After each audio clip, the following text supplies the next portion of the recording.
mabilis maubos, yung mga mura, no? Ito yung ganito kalaki. Apakalaki nito. Sa ngayon, mabibili pa nila to. 8 yan. 3 or 2. 2 siguro. Saka malapad. Malapad. Magkano yung ganito? 400 Nakabalot na yun, 400 lang yan nabenta. Oh, mataas na yan. May So, paano nga ba alagaan itong mga talisay, ano? Actually, ang mga talisay po, isa dun sa mga... Hello everyone! This is Hermes Sunab, Mini Dino Park in Eco Garden, and welcome back sa ating channel. At ngayong araw na to, punta naman tayo ngayon sa mga price updates ng ibang halaman. Isa sa mga halaman na talagang pumatok nung pandemic, yung pong mga talisay, yung African talisay na variegated. Yan yung talagang mahal-mahal, Tingnan natin kung magkano na presyuhan ngayon yung mga malalaki, kung nagbaba na ba sila o ganun pa din. At yan, kasi na-amaze ako, nakikita ko ngayon marami yung mga ganyang tinda dumadaan sa wall ko, Pero tingnan natin kung ano na yung presyuhan nila, at samahan nyo ako kung ready na kayo mga ka-MDP. Tutok lang po.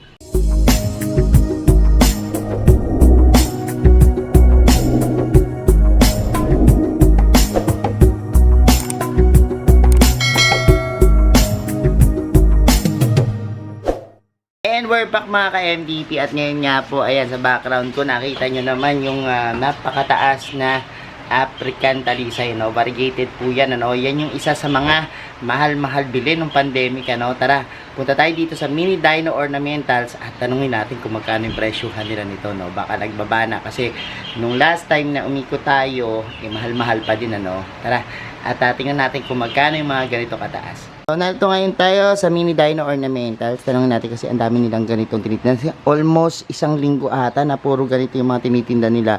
At grabe, nakita ko labas-masok dito sa shop. Madaming umu-order, So, ayan si Juday. Magkaya sa kanila. O, ayan. Tanongin natin, yung ganito kalalaki, kasi ito yung mas mabili, yung mga ganyan.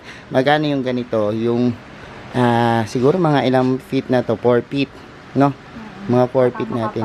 Makapal. Magkano yung ganyan? Dalawang side na yan. Ito, binibenta na lang namin ito ngayon ng 4-5. 4-5. Grabe, 4-5. Mabilis maubos. Mabilis maubos. Iba-iba yung presyo, pero yung mga kadalasang mabilis maubos, yung mga mura, Ito yung ganito kalaki. Apakalaki nito. Sa ngayon, mabibili pa nila to 8 footer na to. 15K. Pero 8 footer. ina-out lang namin ng 10K. May tumatawad 10K, ng oh. 8.5. Pinag-iisipan pa namin kung kaya ba sa 8.5. Sa 8.5. Pero Oo. mura to sa 8.5. Oh, grabe. Nung last time na tinanong natin yung variegated talisay, parang umaabot pa ng 20K yung ganito kataas, Hindi lang. And ngayon, oo, meron pa nga nagtitinda ng 50K kasi mataas na to parang 8 feet yan Higit. Ang ganda, ang taas. Tapos ilan yung ganun niya, almost 4 sa 2, 3, 4 yung layering niya, Tapos ang lapad. Grabe po yung mga talisay kasi iba naman talaga lakas makasosyal nito kapag halimbawang nasa garden, Bukod dyan, meron pa ba tayo binibenta? Ito. Meron akong nabenta dito. Tara, puntahan natin yan. Sundan natin. 19 minutes ko pa lang pinopost na sold na. Magkano yan? 2.8 ko lang binenta. Wow, 2.8. Ang laki. Laki na rin kasi parang Hindi lang siya malapad na 5 feet mahigit, So, 5.5 siguro yung taas niya.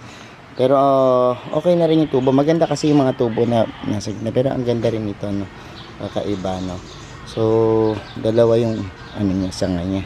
So, ayan po yung mga variegated African talisay na talaga namang sobrang magaganda, Meron pa bang mas dito? May mas mura Oo, pa. mas mura pa. Sige, tingnan natin. So, ayan naman. Dito naman tayo. Ito, medyo ilang feet yan? 3 or 2? 2 siguro. Saka malapad. Malapad. Magkano yung ganito? Ito pwede na to 1.5. 1.5 yung halaga nito, So, yan, napaka ganda, Tingnan nyo. Mura na talaga ngayon, kasi dati mahal-mahal talaga yan, At meron pa nga instances akong nakita na ninanakaw sa mga garden shop ito dito sa Maytabang. Ang daming mga kumuha niyan, tapos parang may nabarangay pa, So, yan yung madalas na nananakaw, before. Pero ngayon, yan, medyo mura-mura na. Yan, pero, yan, magkano yan? Ito 400 Nakabalot na yan, 400 lang yan nabenta. Oh, mataas na yan. May layer na yan. May layer na yan. Kaso nakaano na, ano. Balot na Hindi yan. na natin matatanggal, nakabalot na. Meron ka pang iba dyan. 400, ano. Ito 50 pesos. 50 pesos, gano'ng kalaki? Ah, yung mga maliliit. Pero dati yung mga ganyan, ano, 200. Oo, 250. 250, pero ngayon 50 pesos yung mga ganyan, ang mura, no.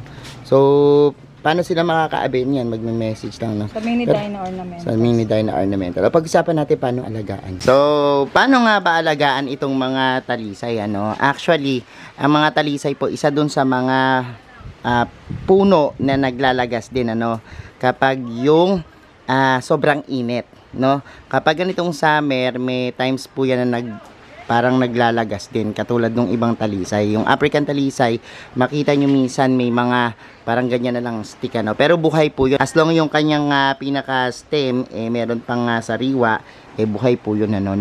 Naghuhulog lang yung mga dahon niya. Meron lang pong season na ganun. Pero, ang pag-aalaga po nito, parang puno lang din, di ba, no?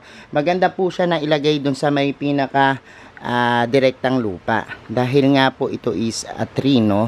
Na kapag nilagay mo sa isang container, pwedeng makontrol yung paglaki. At kapag nilagay mo naman po sa ground, yung roots niya, talagang dadami at magiging puno, ano. Sa mga may malalawak na bakuran na pwedeng lagyan ng mga puno, ito maganda po itong African talisay kasi parang may snow yung inyong mga dahon, ano. Kapag halimbawang yan, makikita nyo na nakaganyan, ano. Iba yung aura na binibigay nito, pang social talaga. At itong African talisay, hindi maarte sa araw. Pero ito ba napapasok sa loob ng bahay? Hindi, ano, dahil kailangan merong bright na sunlight na nakukuha, no, para ano. Pero kung halimbawang sobrang init na naglalagas, kailangan siguro balansihin yung pagtutubig. Mas madalas yung dilig kapag yung ganon. Kasi may mga part kami sa Pilipinas na napuntahan, nakikita ko na naglalagas din yung mga talisay nila ng ganito, no? Lalo sa Pangasinan, yan, doon sa Oliva Pasita Farm, may mga ganyang tanim na nalalagas, ano, kapag sobrang init. Pero kapag naman halimbawang tamang ano lang, sunlight yung nakukuha, maganda yung tubo niya, no? At eto, kapag halimbawang ganun yung nangyari sa inyo, mainit yung lugar nyo, dilig lang po, ano. Merong iba talaga naglalagay pa ng direkta sa ugat na pinakatubo, no? Or parang yung lalagyanan nila direkta, kasi minsan kapag sa ground nakatanim, diligan mo, hindi aabot sa pinakapuno, ano, at pinakadulo ng ugat. Kaya yung iba naglalagay po nung pinaka tinatawag nilang daluyan ng tubig papunta dun sa pinaka lower roots. So yan po yung ating African talisay, no? At madaling alagaan yan, maganda. Sa ngayon, yung kanyang presyo talagang medyo mataas kung titingnan, pero relative na price, kasi kung kukumpara dun sa mga dating presyo niya na umaabot ng 50,000, 100,000, napakamahal, ano. Pero ngayon talagang unti-unting nagbago yung presyo niya. So ayan mga ka-MB, pinapanood nyo na po yung ating vlog about dito sa variegated talisay, kung magkano yung presyo nila ngayon. And marami pa rin po, maghanap lang kayo dyan sa marketplace, ano. Pero kung gusto nyo po at interesado kayo dito sa mga variegated talisay na nandito dito sa Mini Dino Ornamentals, yan po ang inyong puntahan na page. At hanapin nyo po si Ate Juday, no. Siya po ang bahalang magbigay sa inyo ng discount, at siya rin po ang bahalang mag-assist sa inyo, no, sa inquiries nyo. And thank you so much sa inyong pagtutok ngayong araw na to. Sa mga hindi pa po nag-subscribe sa ating YouTube channel, kung bet na bet nyo po ganitong usapan plants and gardening, mag-subscribe na po kayo, no. Huwag nyo pong kalimutang i-hit yung notification bell para laging updated sa aming latest uploads, pati po sa iba't iba nating social media accounts, sa ating TikTok, Instagram, Facebook pages. Search na po Hermes Sunao or Mini Dino Park and Garden, makikita nyo na yan. Salamat ng maraming mga ka-MDP, and this is Hermes Sunao nagsasabi sa inyo ng Happy Planting! Bye-bye!